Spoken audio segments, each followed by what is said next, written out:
నమస్తే, రిఫ్లెక్షన్ న్యూస్కు స్వాగతం. నేను శర్మ. మున్సిపల్ ఎన్నికల్లో బోని కొట్టిన జనసేన అనగానే ఎవరు యాదికి వస్తారు మనకు? వారాహి దీక్ష ప్రపంచానికి తెలియజేసిన మహాభక్తుడు, చిరంజీవి గారి తమ్ముడు, ఆంధ్రప్రదేశ్ డిప్యూటీ సీఎం పవన్ కళ్యాణ్.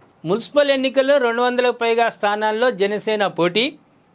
సూర్యాపేట జిల్లా నేరేడుచెర్ల మున్సిపాలిటీలో 14వ వార్డులో జయకేతనం. స్థానిక నాయకత్వం, కార్యకర్తల కృషితో జనసేన గెలుపు. అంటే మన తెలంగాణలోకి ప్రవేశించాడు. తెలంగాణ మున్సిపల్ ఎన్నికల్లో జనసేన పార్టీ బోని కొట్టింది. సూర్యాపేట జిల్లా నేరేడుచెర్ల మున్సిపాలిటీలోని 14వ వార్డులో జనసేన అభ్యర్థి సమీప ప్రత్యర్థిపై విజయకేతనం ఎగురవేశారు. ఈ విజయం జనసేన శ్రేణుల్లో మంచి ఉత్సాహాన్ని ఇచ్చింది.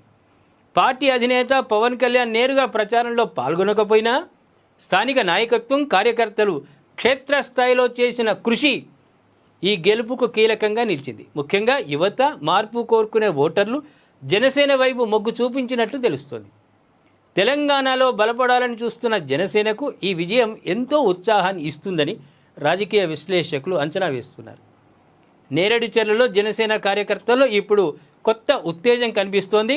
మొత్తం 200కు పైగా స్థానాల్లో పోటీ చేసిన జనసేనకు ఈ మొదటి గెలుపు మంచి ఊపునిస్తుంది. Boost of secret of energy లాగా జనసేనకు ఒక ఊతం ఇస్తుంది. మంచిదైనా మంచి వాళ్ళు, ధర్మ పరిరక్షకులు రావాల్సిందే ఎక్కడికైనా. కాబట్టి మనం నిజంగా జనసేన ఇక్కడ అధికారంలోకి వచ్చే విధంగా ఉందా? ఈ ఒక్క గెలుపే అంత పెద్ద ఉత్సాహాన్ని పార్టీకి ఇస్తుందా, ఇవ్వదా? మీ కామెంట్ రూపంలో మాకు తెలియజేయండి, షేర్ చేయండి, సబ్స్క్రైబ్ చేసుకోండి.